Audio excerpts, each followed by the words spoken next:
I was looking at my kids' menu. They just sent it home with her yesterday. And I was like, okay, they're going to have mushroom crepes. And yesterday they had white fish with thyme and lemon and spinach with cream. It's a gastronomic experience, which is just really funny. When I think about school lunches back in Indiana, I'm like, what? Pizza? I think it's just really cool. It's a time for them to explore foods, but also they're learning how to be a proper functioning member of French society in the terms of manners and stuff like that. They teach their kids from a very young age. You always say hello to someone. You always kiss your family. Well, not during COVID. How to say your pleases, your thank yous. Hey everyone. Welcome to Flourish in the Foreign, the podcast that elevates and affirms the voices and stories of Black women living and thriving abroad.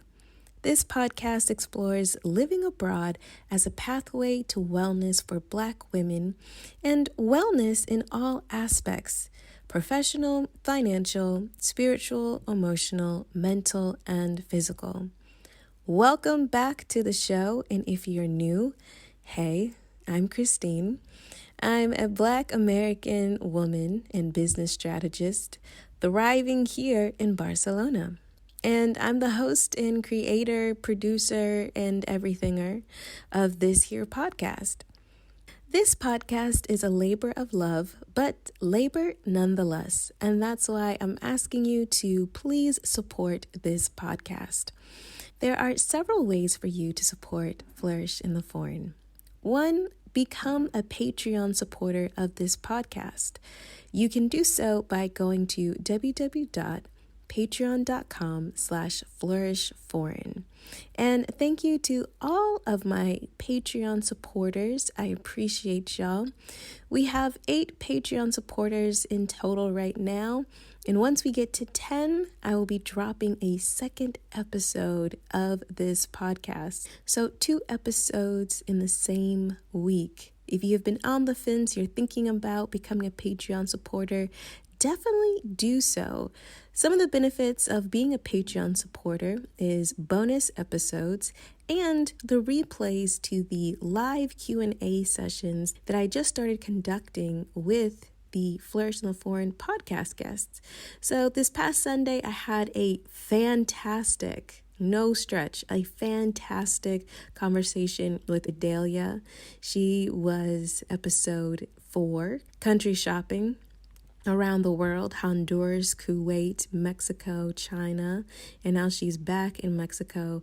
We talked about her not knowing if she's going to be able to leave China this summer because of COVID. We talked about trying to find just the best apartment for her in Mexico City, which was a little bit of a struggle. And also her philosophy on FU money and financial wellness for all Black women, but especially for Black women trying to live and thrive abroad.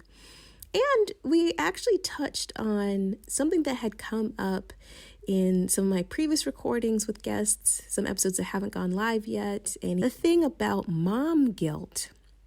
And if she felt mom guilt because she is a mother for living abroad and doing her own thing. And let me tell you, the short answer is no. And she really, when I tell you she gave a sermon about that, she did. And I think everybody needs to check it out. If you want to catch that replay, right now it's open to all of the Patreon supporters. In the future, the live Q&A replays will be exclusive to Tier 3 Patreon supporters.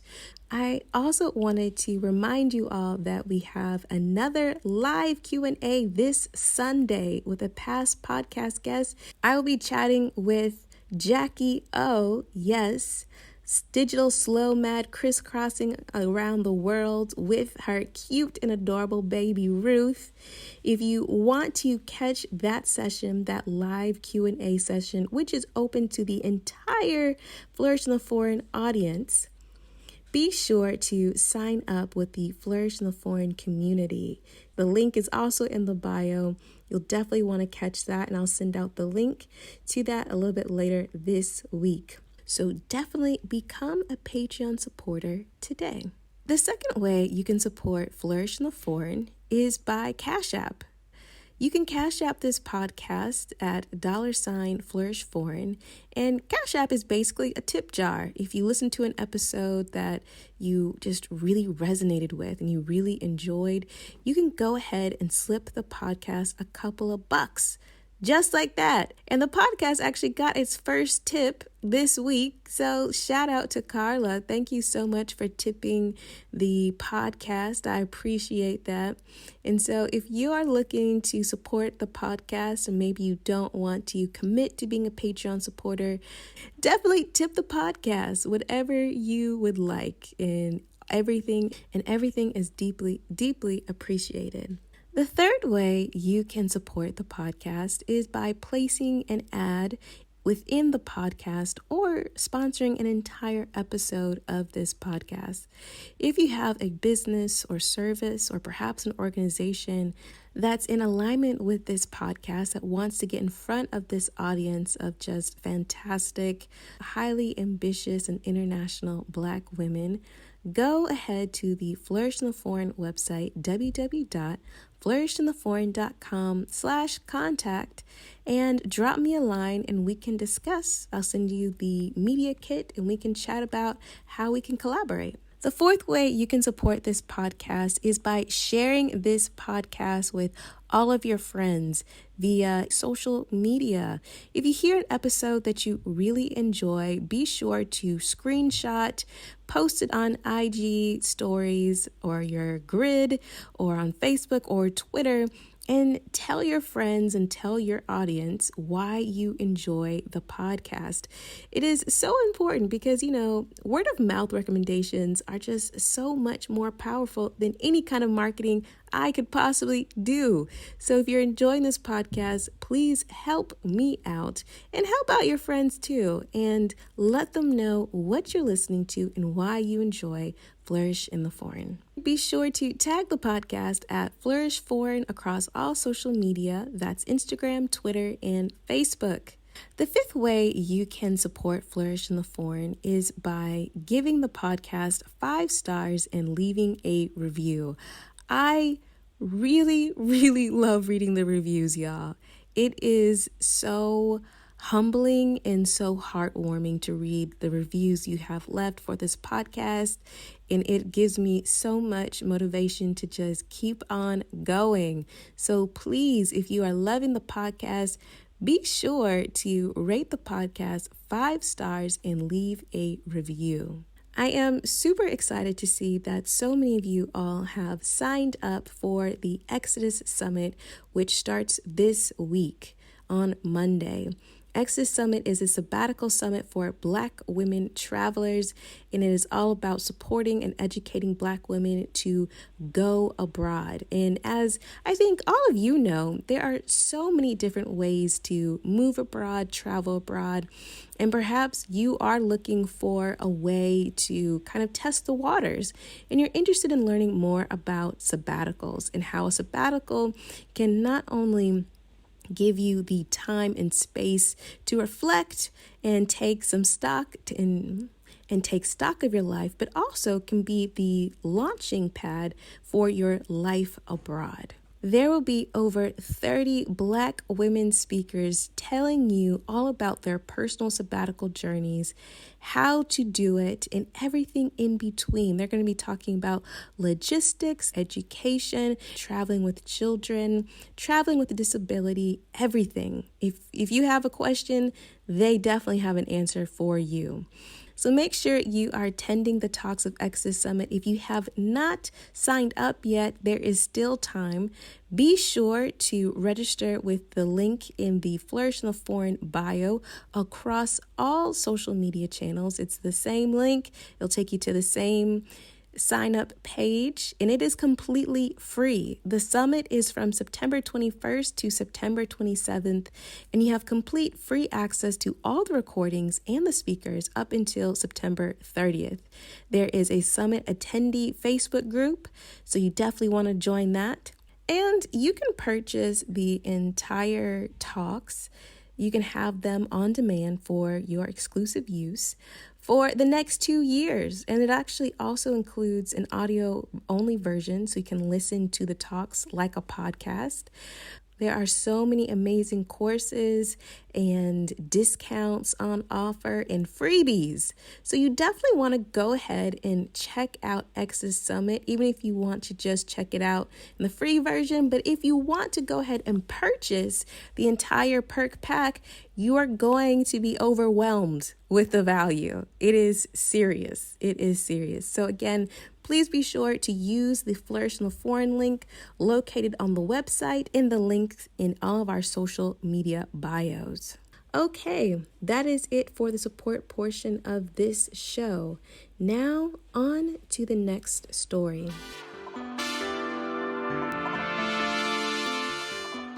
Today's story features a personal favorite. I'm a fan. I'm actually a really big fan of our next guest.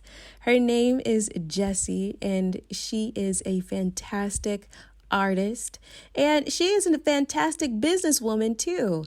I first encountered her through her Instagram page and her beautiful artwork that is just so my vibe.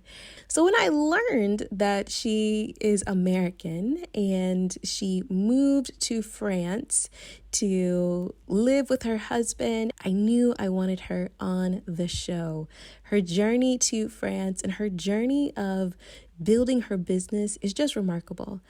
But I'm going to let her tell you all about it. My name is Jessica Raulet, and I live in Strasbourg, France. I'm from Evansville, Indiana, and I moved abroad at age, 23. I grew up in Southern Indiana, and my mother, she's a microbiologist. She was a microbiologist for a very large international company, and she actually traveled all the time when I was a kid. So oh my goodness. I think once a month she was either in Mexico or the Philippines or in Japan. And I thought it was normal for a woman to travel. Just seeing that my whole life. And even there would be times where my dad, he would have us for like a month. My mom would be in Asia just working and killing it. And so I think just seeing that from such a young age already opened the world to me, knowing like, oh, women travel alone and it's okay. For undergrad, I attended the University of Southern Indiana, which was in my hometown of Evansville, Indiana. I wanted to major in art, but my parents were like, no, girl, you can't get a job in art. You need to do something that's still kind of artsy, but business focused. I went for communications and advertising. And while I was there, it was wonderful. They had a study abroad program. And I was like, okay. I had always, like I said, seen my mother traveling all over the world. I was like, yeah, I'm going to go somewhere. And I found a study abroad program in Florence, Italy. I was in Italy as a part of my art minor, and I studied jewelry. I made jewelry with an amazing Brazilian teacher. She was awesome. Living in Florence, I think for me, first off, it was my first time abroad. Just being alone and being just like a girl from Indiana, getting on an airplane by herself for the first time, flying abroad. I was freaking out, but I had always just romanticized the idea of going to Italy and living it up. And when I got there, I think what most surprised me was how kind the people were and how comfortable I felt very quickly. Honestly, I would say that I felt much more comfortable in Italy right away as opposed to how I did in France. And I think that could also be because I was a student and I was in a program and everything was kind of structured for me to fall into life quickly and as easily as possible. I was just surprised at how embraced I was as a woman of color. I had been growing up in Indiana and living in Indiana even through the undergrad years, and especially during the Obama election. I had felt very just hesitant. I didn't want to try to stand out too much because of how things were back home. And so I was just really surprised at how quickly I was just embraced, and people were like, your skin is beautiful, you are beautiful. And I was just like, wow, this doesn't happen back home. And I would say that I just felt very welcome there. And that was everything. I was interested to know what Jessi did after she graduated from undergrad. I had completed my undergrad degree at the University of Southern Indiana, and I had interned at Betsy Johnson. And I still had felt I hadn't grasped the art thing because I had originally wanted to be an art major. So after completing my degree in Indiana, I was like, okay, I did what my parents wanted me to do, and I'm going to push the art thing just a little bit. I found a program in San Francisco where it was a master's of fine art, which you absolutely do not need to be an art director in advertising. But I just kind of wanted to get into a bigger market and get an education that was more connected to a thriving city's market. San Francisco is like culturally the opposite of Southern Indiana. And it's a city that's alive with creativity. There's just so much going on. And I just wanted to get in the middle of that. And I wanted to learn from teachers who were currently working in that market. I went to the Academy of Art University in San Francisco, and it was such a great program. It was about, I think, 2 years. And I was able to not only like live in downtown San Francisco, but I got to meet people from all over the world, and they just really became my family. And I learned so much just to kind of break out of the expectations of sameness that you kind of are brought up with in the Midwest. And our focus was not individualism, but what do you have inside of you to bring to the world creatively, and how can you tell your creative story? I really learned a lot about story, creativity, and expression, which was amazing for me. So Jessi is living it up in San Francisco, really thriving professionally. And I was just curious to know, what was her journey to France like? France was a very unexpected part of my story. I had never taken French in school. I took Spanish, but I had never imagined even visiting France. It just wasn't on my radar. So I had randomly met my husband online one day back in 2010. And we were just kind of talking and kept in contact. He would teach me French. I would teach him English. It really just started off as a friendship. And he came to visit me in San Francisco. And honestly, it's crazy. We didn't even have a conversation. We were just together. And so it was just so crazy to just seamlessly fall in line with someone so effortlessly. And he was like, hey, do you want to come visit me in France? And I was like, absolutely. And I'm pretty sure the first night I was in Paris, we walked across the whole city. And that kind of became our thing. That's what we love to do. It's just walking across Paris at night and just looking at everything and laughing and talking and taking pictures. That's our thing. The more and more I would visit him and meet his family, he was living in Strasbourg at the time. He has his extended family in Brittany, which is an amazing region of France. So just to be able to see all different parts of France, I started just falling absolutely in love with the culture. I wanted to know, how did Jessi decide to leave the United States and move to France? It's funny because whenever I was living in San Francisco, I thought that was it. I am still, even so, absolutely in love with that city. And it had just brought so much out of me creatively. And I couldn't imagine not living there. I was like, oh, I'm going to buy a house here. I'm going to live here forever. My now husband, Pierre, of course, his name is Pierre. They're all Pierre, right? He had gotten a visa, and he was working as a pastry chef at one of San Francisco's most popular restaurants. And his visa was up, and he was like, hey, look, my visa's up. Would you be interested in moving back to France with me? I really took some time to think about it. I really struggled with it because I had just started off in my art director career, and I was getting some traction with my job and moving up the ranks and working on clients like the 49ers and LinkedIn, Monterey Bay Aquarium. And I was like, I'm doing things. I'm working my way up there. And I really just had to take a moment, and I was like, okay, do I want this relationship to move forward? Absolutely. Can I see myself living life without him? No. And moving to Paris, what a crazy adventure. I would be crazy not to at least try. And that's really what made the decision for me. I think we had been together 3 or 4 years at that point. And I was like, you know what? I love him. He loves me. Let's go. And that's what really helped me make that decision.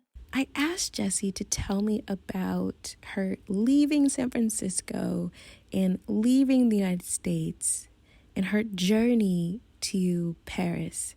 And what was it like when she landed in Paris, not to visit, but to live? I just remember leaving San Francisco. My friends threw a huge party for me on a boat. We went under the Golden Gate Bridge. It was amazing. And I felt the love and I felt the support. Like, you got this, go girl, have so much fun. I had a really great send off.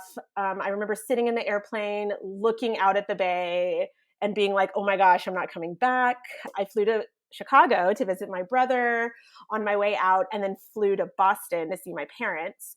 And it was just kind of a really nice way to leave. It's kind of like stopping by and seeing my people.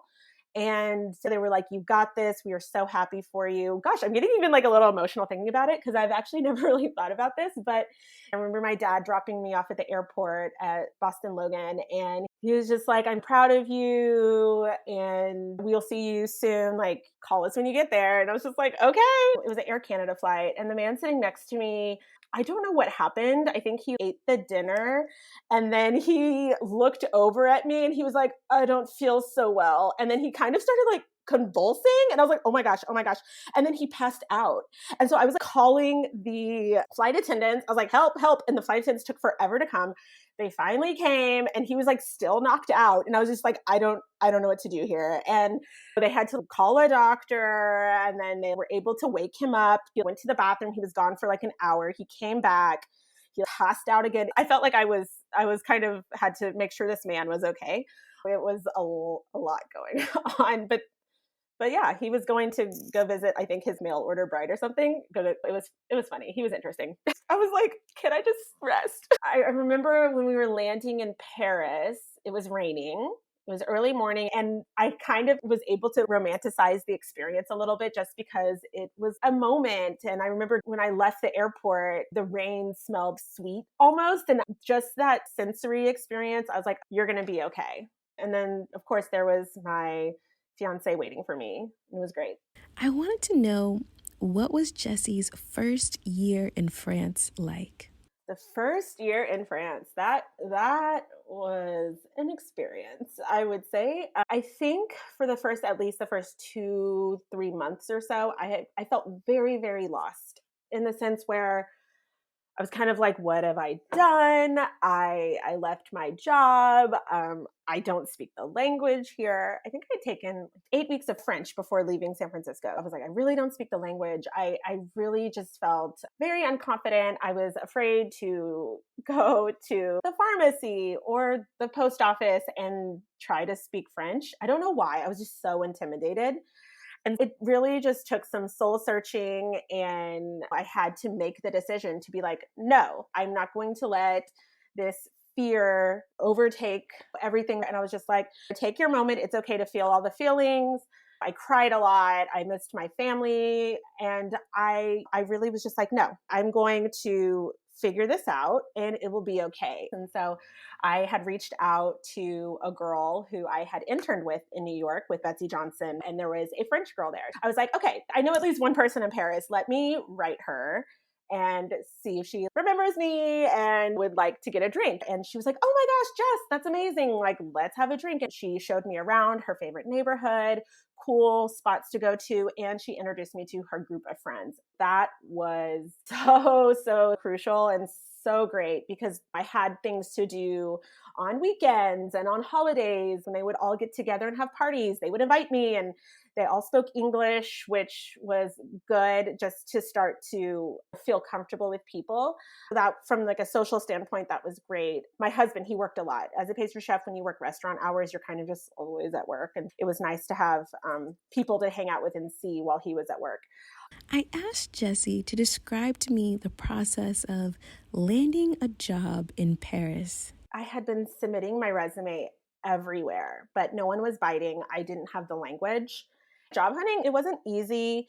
Often they might see, oh, American, oh, like, can they even work in France? There was that. It took a little bit to find a job. I did get a job after being in France for 1 year, and it was an art director job in an ad agency. I think often as Americans, we kind of put our identity in our work. Beforehand, I had been freelancing around, trying to find jobs, not feeling very stable. And I think being able to land a full-time job maybe 6 months into that is when I really started to feel like, okay, I've arrived, because that's when the French clicked. The first year, I hadn't really had to speak French. Just, little things like at the grocery store, just you start to memorize things to say in certain situations. But once I started working in that agency, it's survival and you have to learn French, because even though my creative director, he was married to a British woman, he spoke fluent English. To survive, if I want to know what my clients are saying to me, like I remember we had Domino's Pizza France as a client, and I would be sitting with their head people talking to me as an art director, giving feedback, and I needed to be able to understand what they were saying, what their asks are, and to be able to execute it. It was like a boot camp, like a language boot camp in a way, and it was great. I think that's once that clicked, that's when I really felt like, okay, I got this. Like, I'm good here. I'm in France and I'm a functioning member of society. I was curious to know what the work culture differences were between San Francisco and Paris. Girl, okay. So I came from San Francisco, where my agency, it was a small agency. It was in a firehouse. It was super cool. We had, activities we did together. It was very California agency culturally. And then I went to this agency in France, and it was just such a stark difference. I felt that it was competitive. There were some toxic personalities, and it was kind of as if it was allowed to happen. So in America, there's a lot of passive aggressiveness. Let's say you don't like your coworker, you deal with it. You might do something passive aggressively to let them know you don't like them, but you're not outwardly rude, and there's a respectful way to be at work. And I felt at this agency, and I don't even want to say that this is how French agencies are. I think it was really just this specific one, but I felt like everything was more direct, which is good. I like directness, but at times it was just too much. And yeah, I was like, this is not my vibe. A lot of yelling in French at each other. And I think something else that was strange is like they would kind of yell in French, but then they would have lunch together. And I'm like, you guys were literally just like screaming at each other 10 minutes ago. And now you're like, let's all have lunch together. I didn't get it. But the owner was amazing, the owner of the agency, and he really listened to me, because they were like, oh, okay, you're coming from America. Like, we want to know what your expectations are. We want to make sure that you feel you're growing, because we know that maybe you have expectations of being able to do certain things. And so they were really able to work with me in that, and I really appreciated that. I had to ask Jessi to tell me the origin story of her wildly successful brand, EttaVee. I think I worked there for a year and a half, about a year and a half. And I had left because while I was working there, I had opened a shop on Etsy where I was selling artwork and art prints. And during my lunch breaks, I would go and ship what I needed to ship and then go back to work. And so I would come home from work in the evenings, and I would try to think of new prints that I can put in my Etsy shop. And then on the weekends, I was packing and shipping. And it was like, it was really like working all the time. And it was also cool because while I was at work, if my husband was at home, he would get my orders printed for me. It was really cool. That's kind of a little side hustle that I started while I was working there. And it turned into my full-time job. It got to the point where I was like, look, I'm not enjoying this anymore. I'm not enjoying this working at an ad agency anymore. And I really just wanted to be my own boss and do my own thing.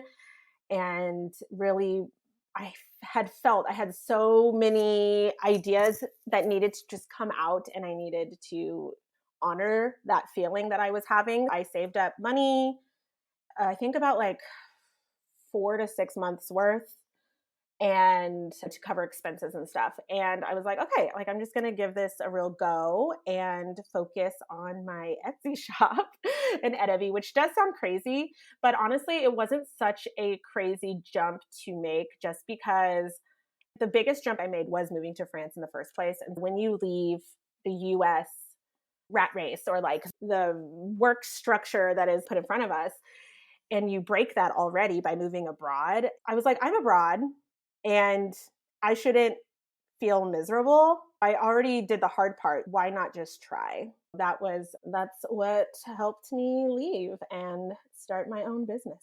And of course, I had to know, where did she get the name EttaVee? While I was living in San Francisco, before I moved to France and opened my Etsy shop for art, remember I had taken that study abroad class in jewelry. While I was living in San Francisco, I opened a jewelry shop on Etsy.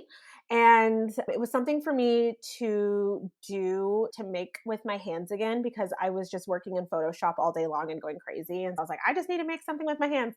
I started making jewelry, and how it all got started is that my grandfather, he had found a bag full of my grandma's old vintage jewelry, which a lot of it was broken. And he was like, do you want this? And I was like, yeah, that's amazing. And I took it and I started pulling it all apart and making new bracelets for myself that I could wear in the modern day, and got the idea to open a shop where I took old broken vintage jewelry and made something new with it. The name EttaVee comes from my two grandmothers, Charles Etta and Janie V. And I just put their names together.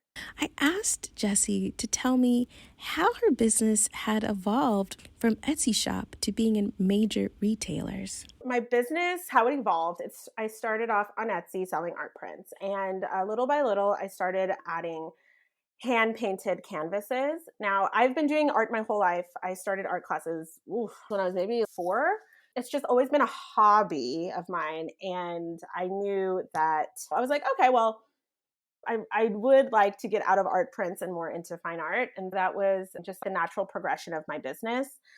With Instagram being a thing, it was great to be able to kind of start to figure out how I could use that to grow my business.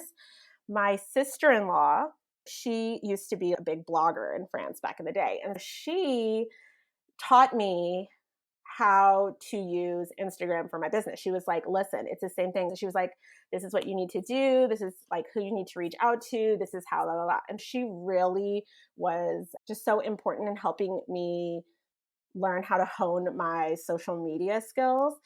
And little by little, I started getting a following. I started selling more and more artwork. I got off of Etsy, opened my own web store. And after a couple of years, my artwork got picked up by a store.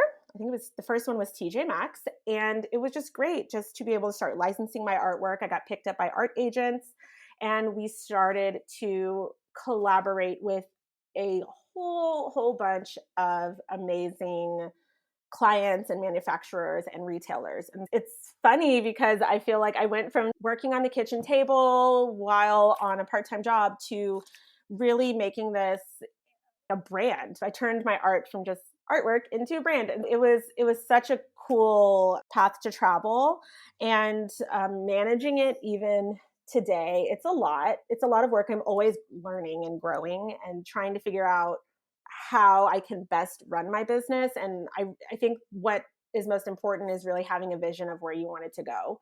I would say that where I am today is the vision that I had maybe 4 years ago. And the first year out of my full-time job was very rocky. It was just trying everything, just slinging mud and seeing what sticks. And I think it's true. You kind of do have to go through it to find your groove. And while you're going through it, you're really just training yourself to be even more agile for when it all clicks together.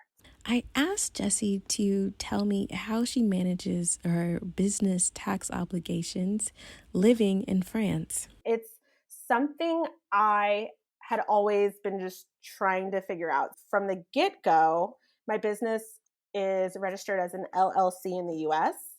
And now I am actually working with an accountant in France. And the proper way that I should be doing it is that my business is a French company, and I pay taxes in France first. And then when it's time to do taxes in the US, anything that is over a certain amount, I have to pay in the US. That's where that is at the moment.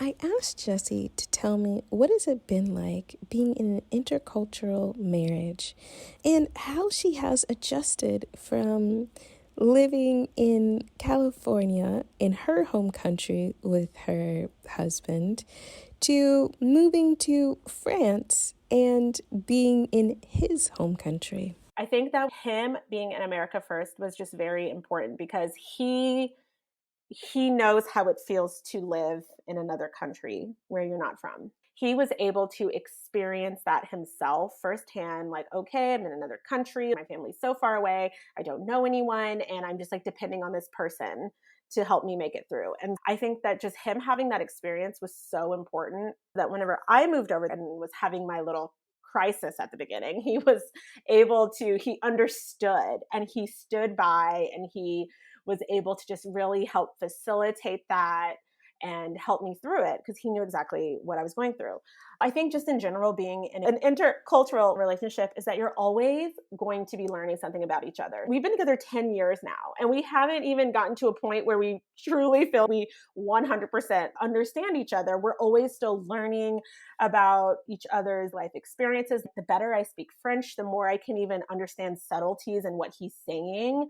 And so it's just always learning. And I think that's something that just keeps me so engaged with our relationship, is that it's just like I've never feel I can 100% know him. It's been great living in France just to get to know his family, because I had viewed them as one way, maybe living in the US, but actually being here and speaking French, I have gotten to know them so well, and that helps me understand him so much better.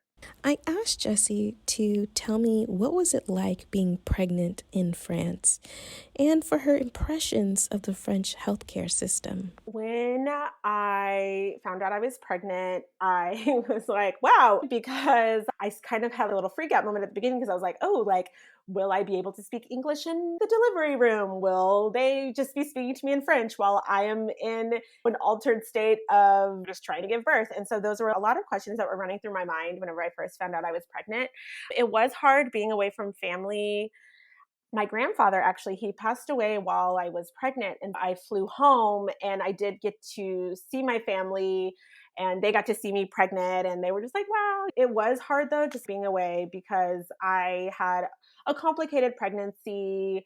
I have fibroid tumors, which makes it really difficult sometimes to have a non-high risk pregnancy. And I wasn't able to be as mobile as I wanted to be. I couldn't run all over Paris. I couldn't walk up and down the metro stairs as much as I wanted. It was a little hard being far away and going through this. But what I did find is that the French healthcare system, I really was just amazed at how much they were following me. I didn't have anything in mind, but I was just so surprised at, like, oh, like, we see that that you may have a high risk pregnancy. Like, let's do some tests. Let's do this. Let's do that. Like, we need you in next week. Like, I was just always going in, and they were just following my pregnancy to a T. And I was just very surprised by that. And what I learned is, like, even if you're not high pregnancy, that they do have you coming in to the hospital where you're going to be giving birth. They have you coming in right away each month. They're just really following and just on it. So I do know about the statistic in the US where Black women, we receive less proper healthcare, especially while pregnant. That was something that was really concerning me. And I had been nervous about it. I was like, gosh, I really hope I receive proper health care and pregnancy care as a Black woman. But I felt overly taken care of, and that really just gave me confidence to finish out the pregnancy strong, and confidence really to go into that delivery room when it was time. I was curious to learn more about French childcare culture. Just having a baby in France, it was very interesting learning from French people, just even have a way of doing things, and a way of getting the children to sleep at night, and just a way of doing everything. It was funny. I had read Bringing Up Baby, which was written by an American author. And I was reading, I was like, oh, okay, wow. But my husband read it. He was like, it's obvious. It's so obvious. Of course, if your kid's throwing a tantrum, you just walk away. You don't try to reason with the child. And then the child will just realize and then, like, follow you. I've been really happy with the French childcare system and the creches.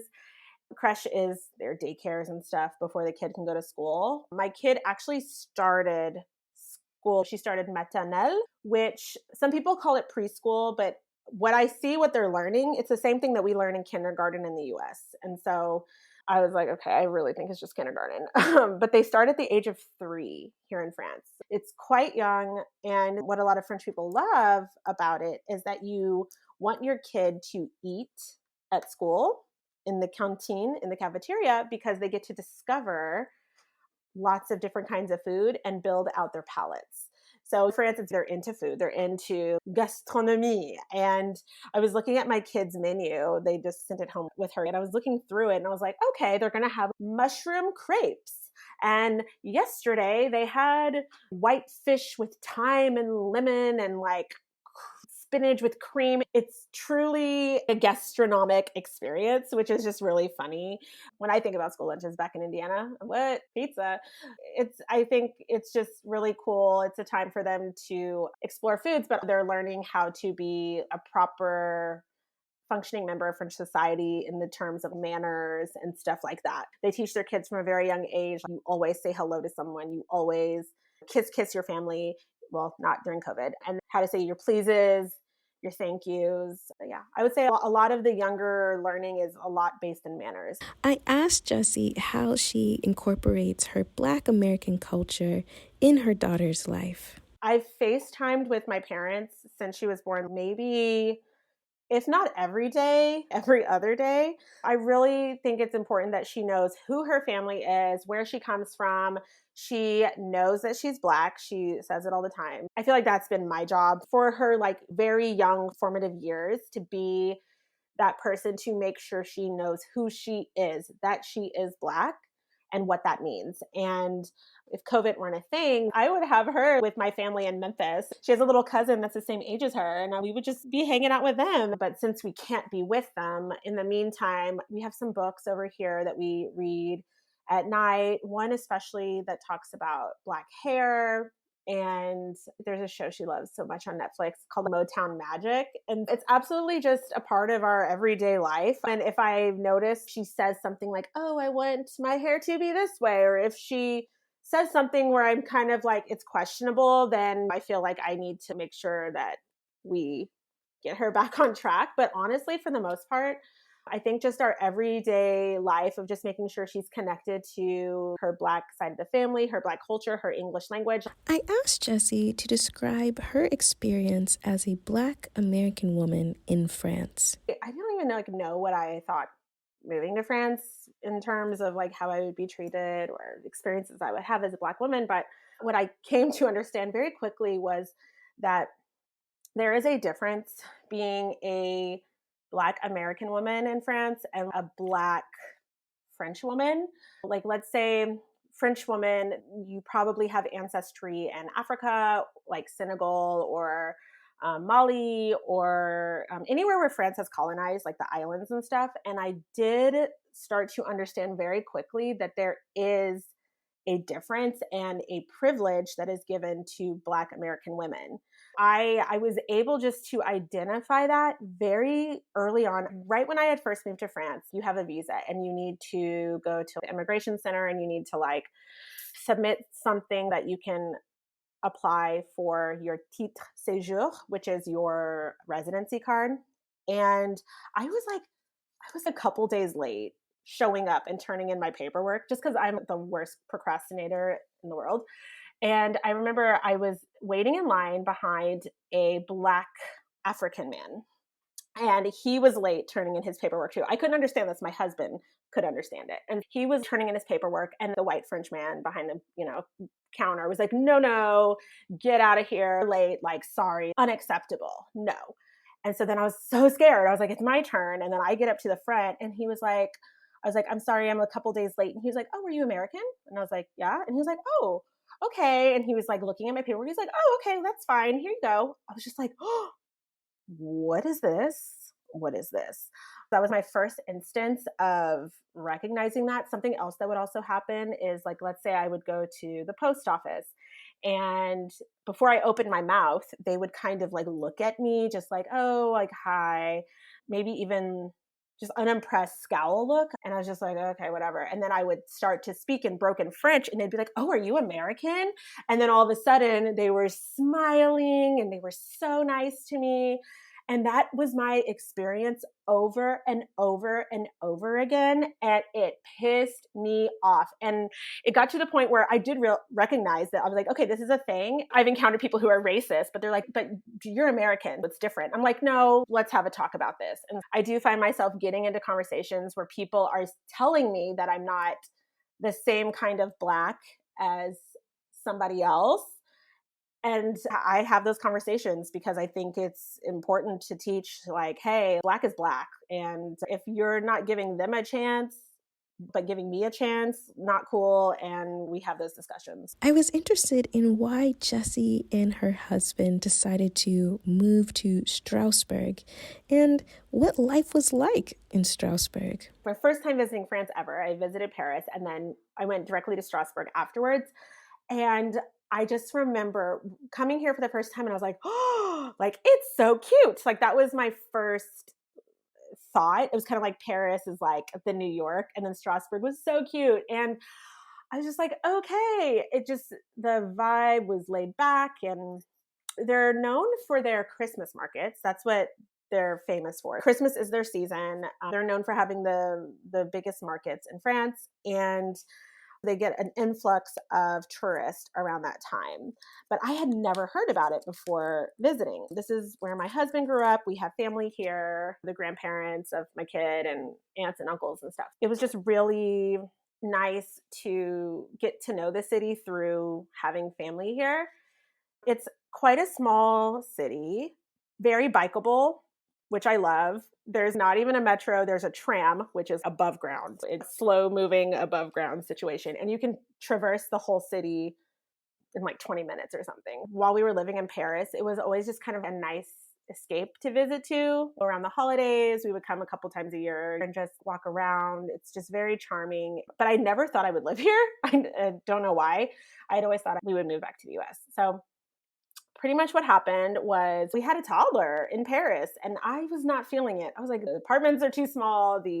There's too much public transportation. I was just exhausted and I couldn't keep up a healthy lifestyle with a toddler in Paris. And this is just me speaking. People do it all the time. I have many friends who have kids in Paris and they make it work and they're killing it. So, but for me personally, with my energy level, that was not my thing anymore. And so we were like, why don't we try Strasbourg? Because we were looking at all kinds of French cities and we were just like, well, let's try Strasbourg. And we started looking, and a Michelin star restaurant that he had loved his whole life and looked up to his whole life, they were looking for a pastry chef. And we were like, wait, that's a sign. He applied, he got the job, we moved, and I think our apartment's like twice the size it was in Paris, and we're paying less than we were in Paris. And it's so much light, and because we don't have like buildings across from us, and we bike everywhere. And it has just been such a positive change for us, even for our kid who can now see her grandparents weekly, and just knowing that we have help there when we need it. It just has really changed not only my mental health, but also our relationship and what our plans were for the future. So it's been great. I asked Jessi if she believed that American politics still affected her day-to-day life in France.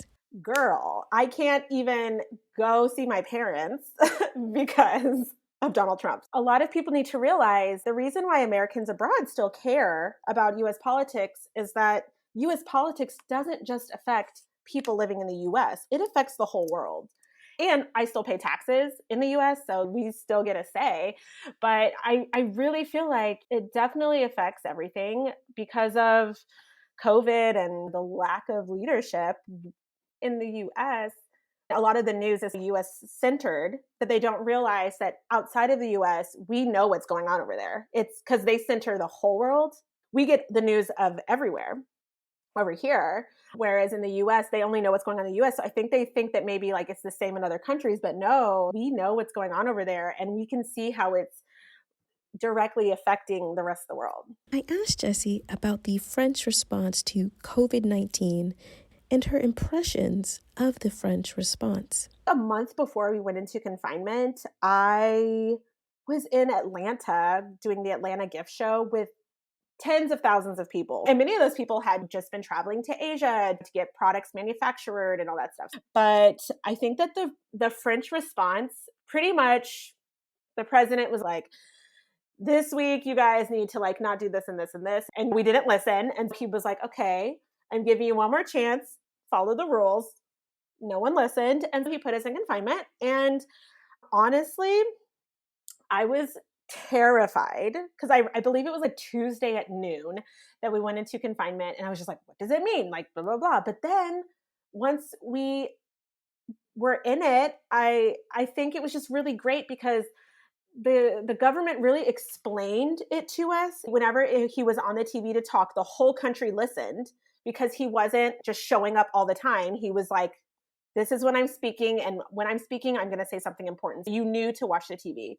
He really took the time to explain to the country, like, this is what we're doing, and this is why we're going to do it, and like, here's what we're going to do. And I was like, okay, I understand. Like, we need to protect the vulnerable. We need to like slow it down. I get it. You explained it to me. And so I think that really helped with being on lockdown. And so in France, I think we were locked down for about 2 months, and it was tricky at first, but I think that it was obviously definitely necessary. And I absolutely approve of what the government did here because I was able to leave my house at the beginning of the summer. And I actually was just in Spain a couple of weeks ago. I've been able to do things. Granted, we're wearing our mask. We have rules that we follow. But pretty much when we came out of our confinement, the government was like, look, you guys are free to leave now. Here are your rules. And if the cases get above a certain amount, you're going back in confinement, which I don't think they're actually going to do. But they made it clear to us we're all responsible to do our part for the greater good. And I definitely appreciate that. I asked Jessi to give all of you some advice about starting a business abroad. If you're abroad and wanting to start a business, I would say the most important thing to do first and foremost is to make sure that you are set up to do so.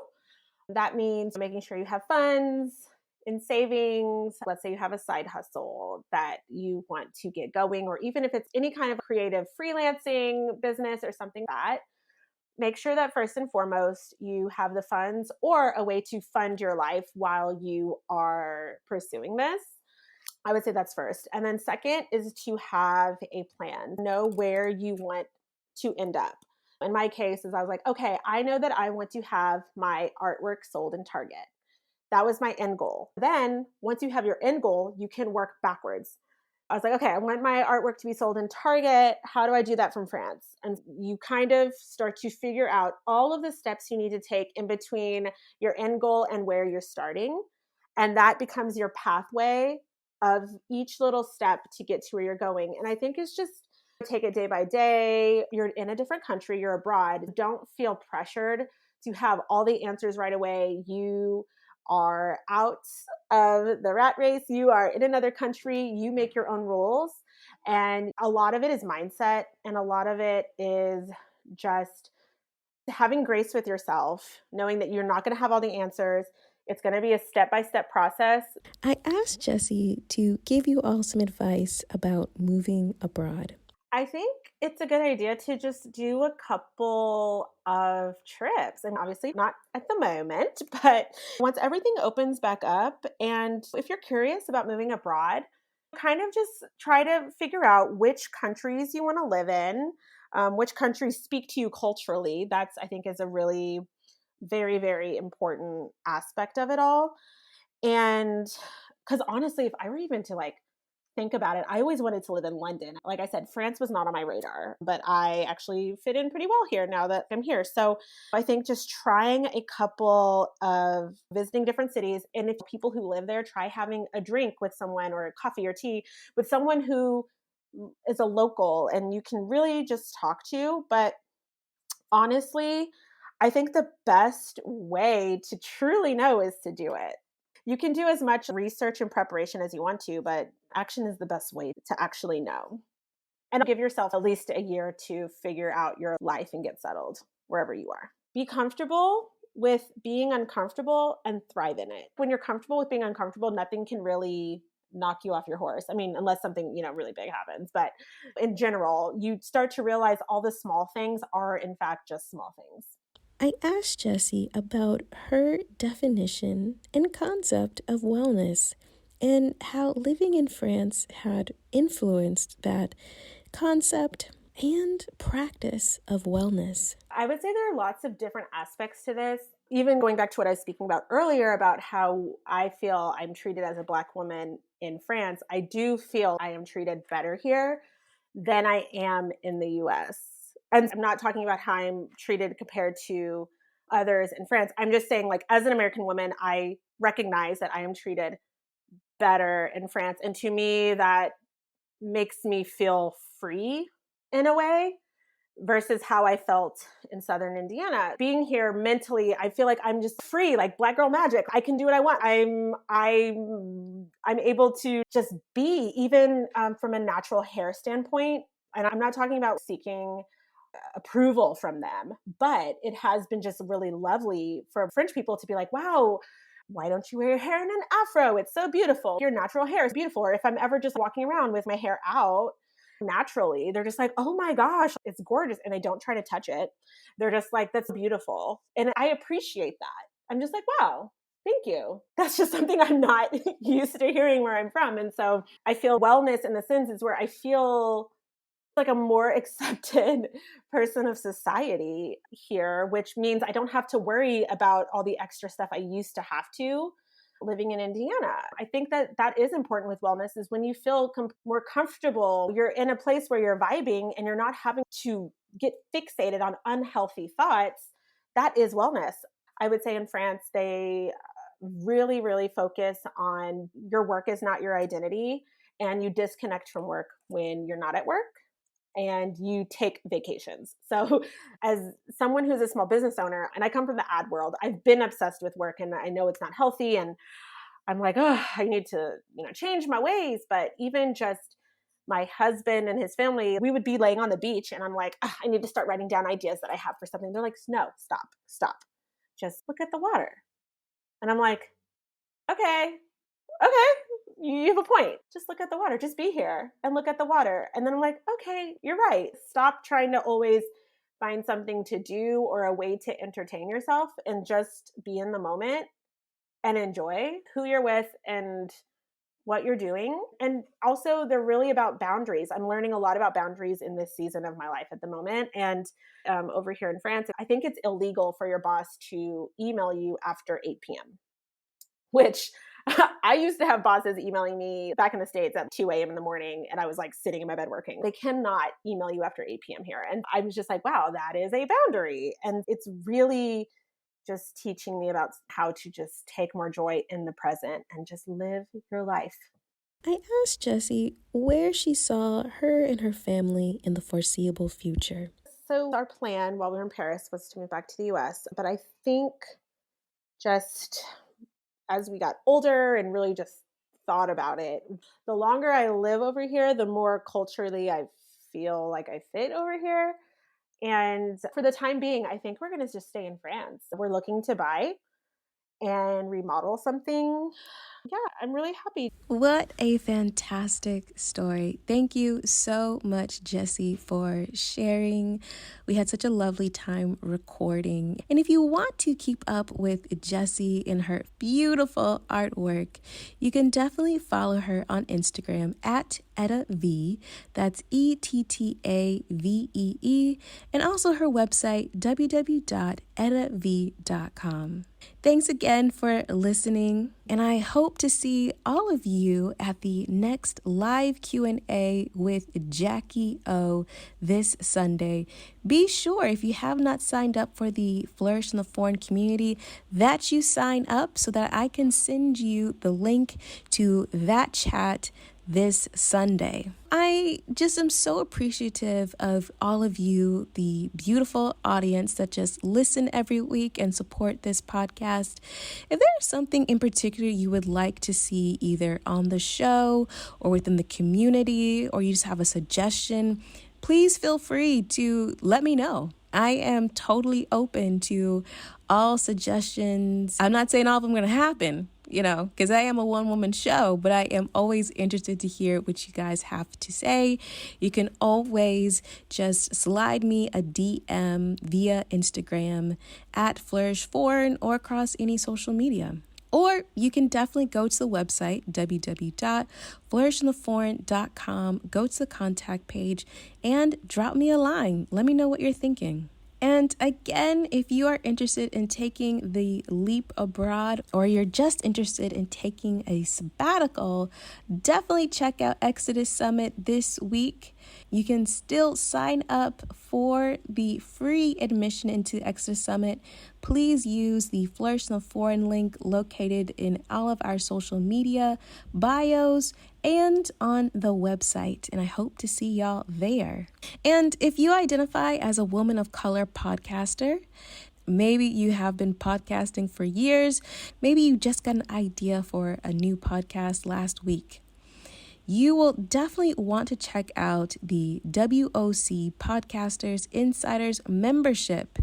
It has been so interesting and so crucial for me as a newbie podcaster. I just started this podcast in May, and the podcast has already exceeded over 5,000 downloads, and I just launched it in May. And WOC Podcasters Insiders membership has definitely helped me to just have like a game plan with the podcast, have a strategy, because I didn't have any kind of strategy and I didn't have any kind of game plan, but now I do. And I have a lot of tips and tricks that I'm starting to implement in the marketing of the podcast. So if you have been podcasting for a long time, or you are just wanting to try it out, I definitely recommend checking out WOC Podcasters Insiders membership. Like I said, I'm a member of it, and I think it provides a lot of great information. So if this sounds like something that's interesting to you, please join the membership and use the Flourish in the Foreign affiliate link. It is at no extra cost to you, but it is another way to support this podcast. You can find the link in the show notes, on the website, and in the link in the bios across social media channels. Thank you to Zachary Higgs, who produced the music of this podcast. Zachary is an exceptional artist and producer, so if y'all need some new music for your YouTube channel, your podcast, maybe your TikTok, I don't know. I don't really know much about TikTok. He is definitely your guy. I will leave all of his information in the show notes as well. That is all for this week. I hope you all take care of yourself. Please be gentle with yourself. See you next week. On the next episode of Flourish in the Foreign. So when I was in Nepal, I went to the UNHCR to talk about the research I had done on the IDP camps, or refugee camps. And I step into the room, and a British friend I made at the NGO where I was based, she wanted to tag along for the day. So she's white. When I walk into the room and I'm ready to sit down and show my research, all their eyes are directed at her. They keep asking her the questions. I keep answering the questions. And it's like, when are these people going to realize that I'm Annabelle and I'm the one doing the research?